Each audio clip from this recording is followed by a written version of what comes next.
35 million views in 7 days. 6 million in 7 days. 3 different channels. 1 identical formula.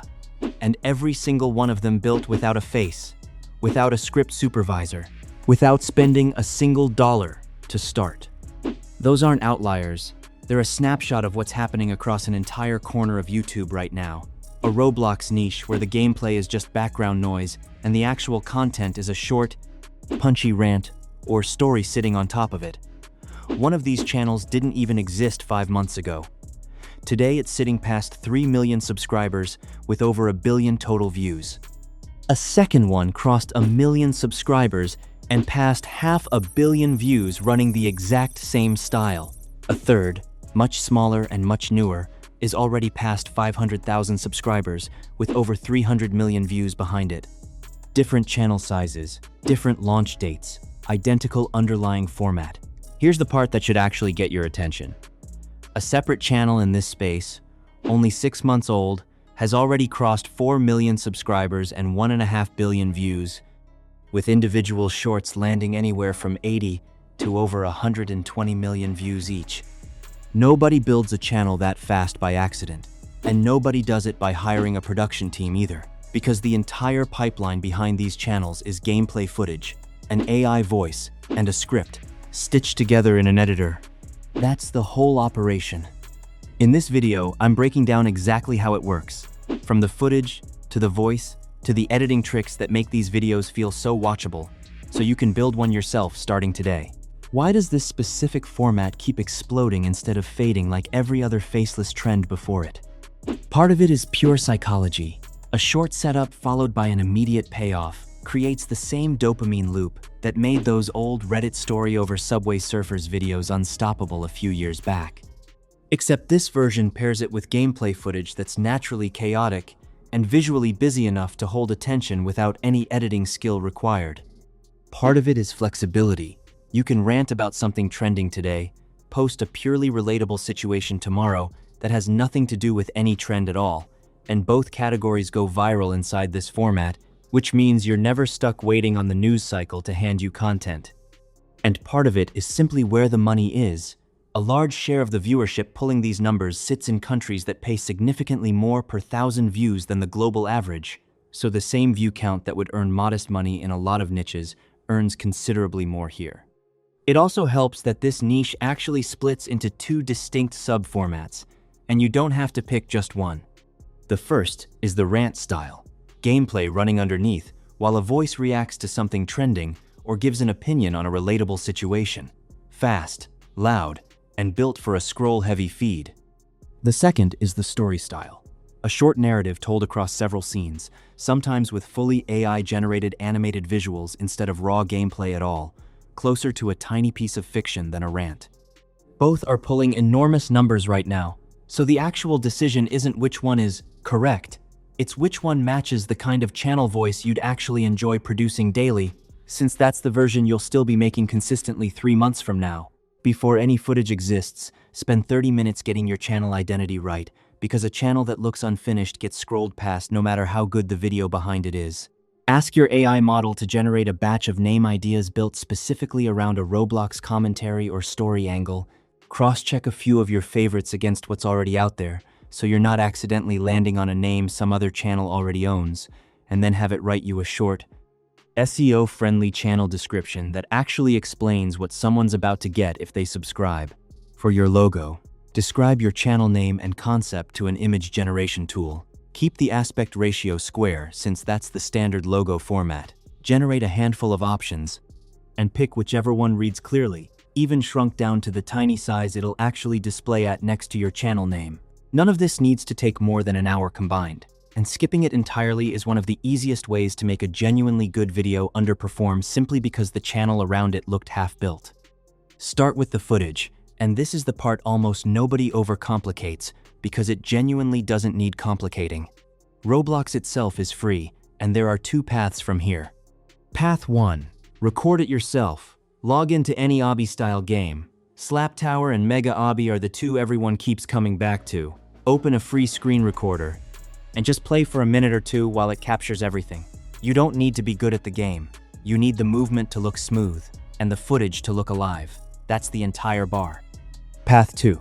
Skip gameplay recording altogether and generate your visuals with an AI video tool instead, feeding it scene descriptions and letting it produce fully animated clips complete with movement and atmosphere, which works especially well if your channel leans towards story-style content rather than rant-style commentary.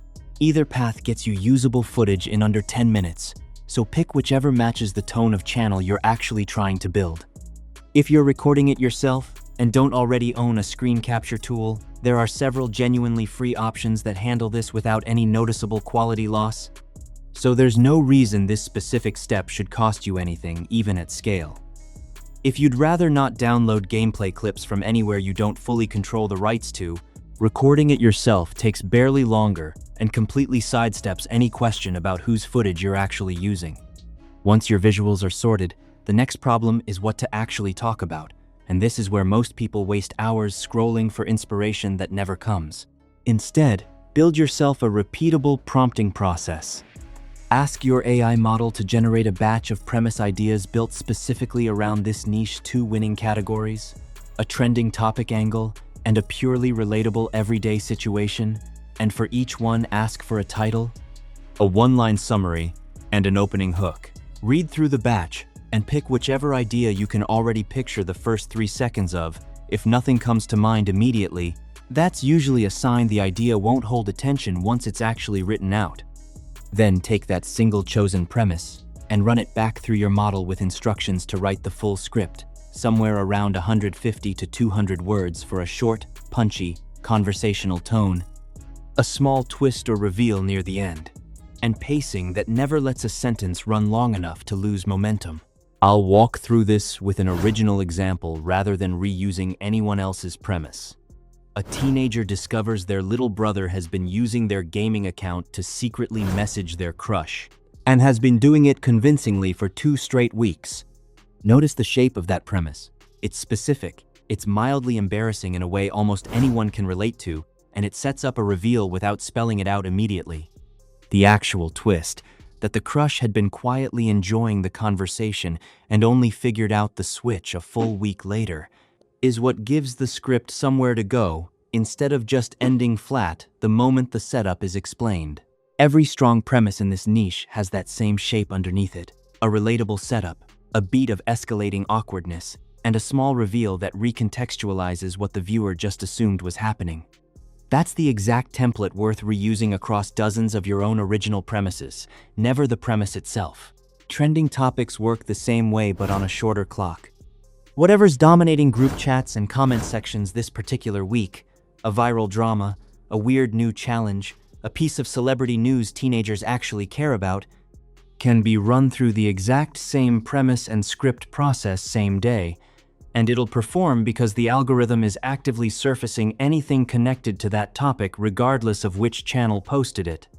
The trade-off is that a trending video has a shelf life measured in days, while a purely relatable premise, a sibling embarrassing you, a parent finding something they weren't supposed to, keeps quietly earning views months after upload because the feeling behind it never goes out of style. A channel that never touches trending content still grows, just slower. A channel that only chases trends grows fast, but plateaus the moment a slow news week hits. Running both side by side is what actually compounds. Now the voice. And this is where a huge share of these channels quietly converge on the same handful of choices because they've been tested at scale already. A deep, confident-sounding male preset voice has become something close to the unofficial default across this entire niche. And using the higher quality voice model your platform offers, rather than its base option, noticeably improves stability and intonation on longer or more emotional lines. Paste your script in, generate it, and actually listen back before moving forward, checking specifically for any word that lands with the wrong emotional weight. Whatever you do, don't skip trimming the dead air between lines afterward. A handful of half-second gaps scattered through a 60-second script adds up to real wasted watch time, and viewers feel that flatness even when they can't articulate why. Some voice tools now offer a one-click enhancement pass that adds a noticeably more natural rhythm and emotional shading to a flat first take, and it's worth running your generated line through it before you commit. Since the difference between a serviceable voiceover and one that actually pulls a viewer in often comes down to exactly this kind of small, cheap refinement rather than anything you'd need to re-record from scratch. I've tested this exact voice and pacing combination against a slower, more neutral read on the same script, and the gap in how long people actually stuck around was not subtle. A narration that sounds slightly rushed and slightly larger than life is doing real work in this specific niche. It's part of why the format reads as high energy, rather than like someone quietly reading a script out loud. Editing is where a decent video turns into one that actually holds attention to the end. And there's a specific formula this niche has converged on that's worth following closely rather than improvising. Set your project to a vertical 9:16 frame for shorts, 16:9 if you're building a longer upload instead. Speed your gameplay footage up somewhere around double speed, since raw, unedited gameplay reads as slow and directionless once real narration is sitting on top of it.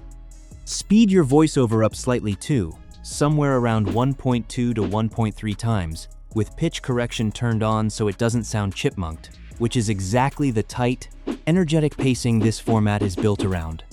Then, for your one or two biggest reveal moments, do the opposite.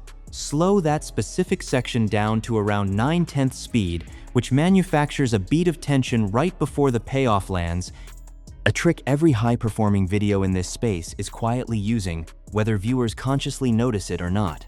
Sound and captions do more work than most people give them credit for. Drop in a copyright-safe trending track underneath your voice, pulled down low enough that it's supporting the energy, rather than competing with your narration. Auto-generate your captions rather than typing them by hand. Choose a bold, easy-to-read font. Keep them centered where the eye naturally lands. And add a subtle shadow so they stay legible over busy gameplay. Captions aren't optional here. Plenty of your audience is scrolling with sound off, and captions are the only thing keeping them watching in that scenario. Then layer in a handful of meme images pulled from wherever trending memes live these days, timed to land right on your punchlines or your slowed-down reveal beats, paired with a single well-placed comedic sound effect under each one. Used well, this combination is what makes a video feel alive and shareable instead of just narrated gameplay with captions slapped on top. One small polished step most beginners skip entirely, and it's genuinely worth the extra 2 minutes. Apply a light glow effect across your entire timeline, using an adjustment layer rather than editing every clip individually.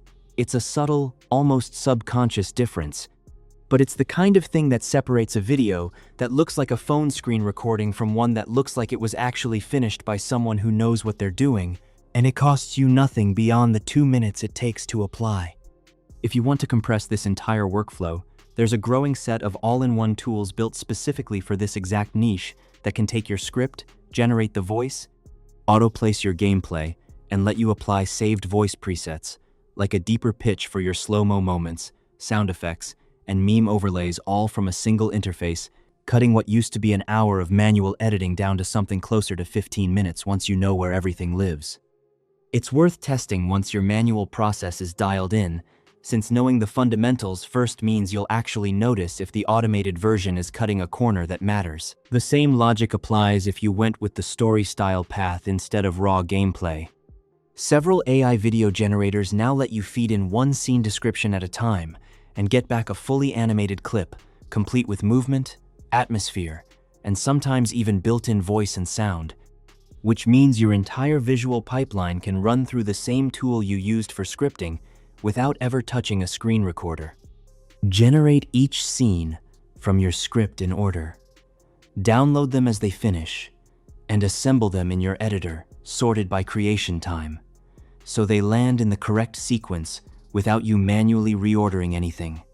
It's slightly slower per video than the gameplay recording path, but it opens up genuinely original visuals instead of the same handful of obby games every other rant channel is also using this week.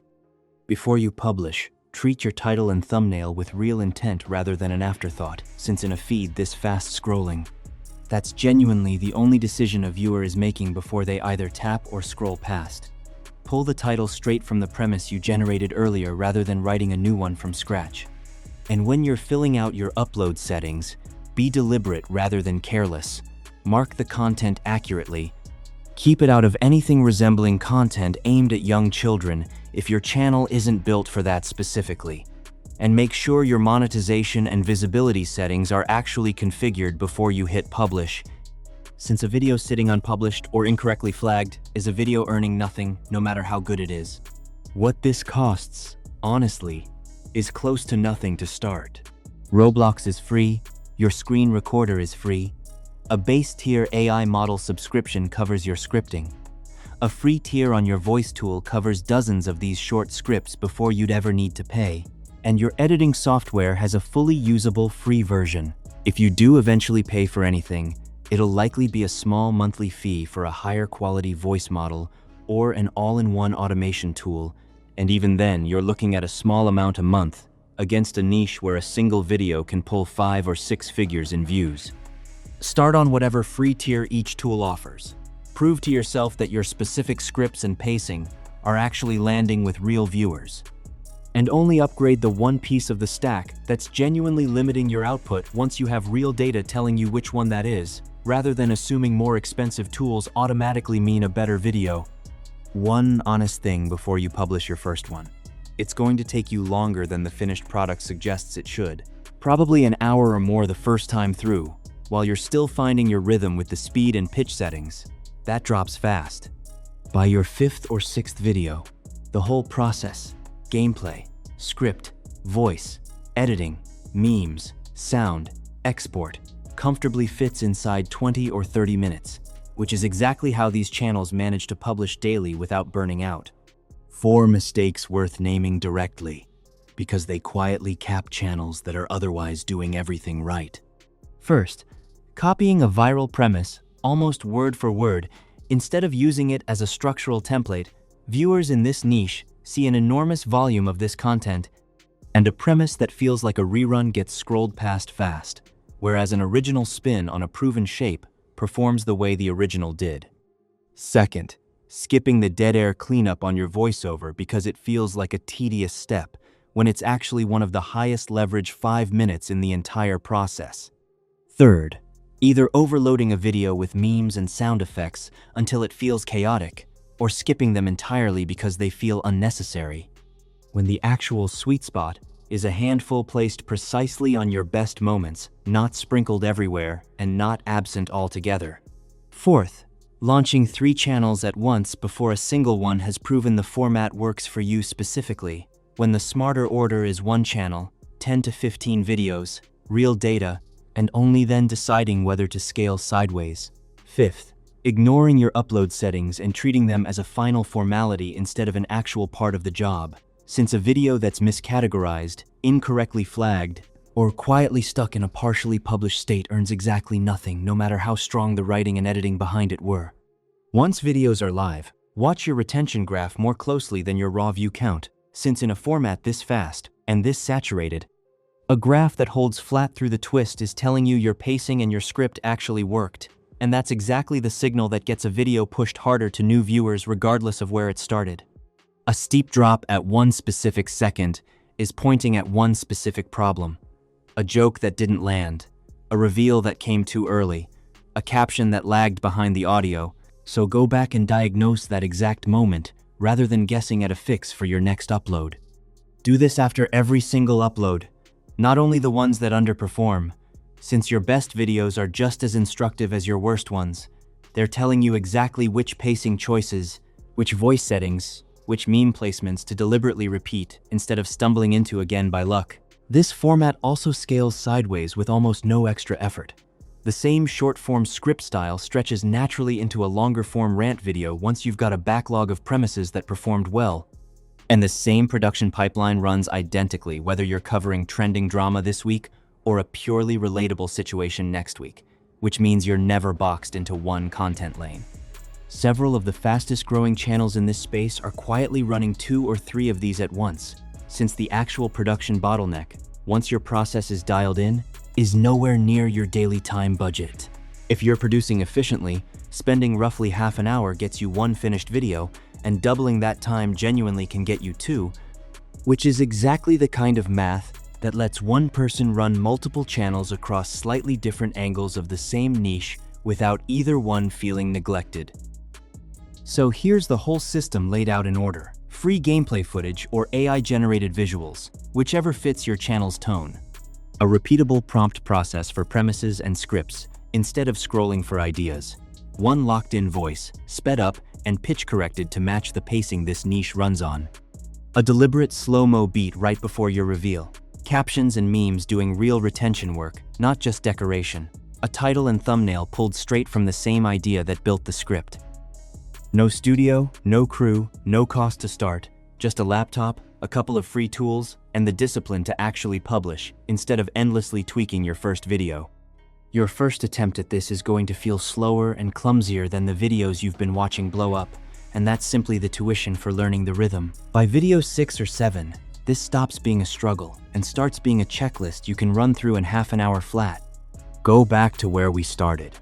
35 million views in 7 days, 6 million in 7 days, 300 million in 7 days. None of that came from some advantage you don't already have access to tonight. It came from creators who ran this exact process consistently while everyone else was still debating whether faceless gameplay content could actually work. You've got that same process sitting in front of you right now.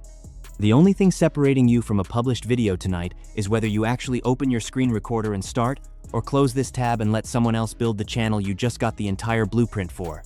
If even one piece of this is going into tonight's video, hit subscribe, because I'm breaking down a new corner of this stack every week, and you don't want to be a video behind on the next one. Drop a comment with which premise you're building first. I read every one of them. And if you know someone who keeps talking about starting a faceless channel but hasn't actually opened a single tool yet, send them this video. It might be exactly what gets them moving. Open Roblox, hit record. I'll see you in the next one.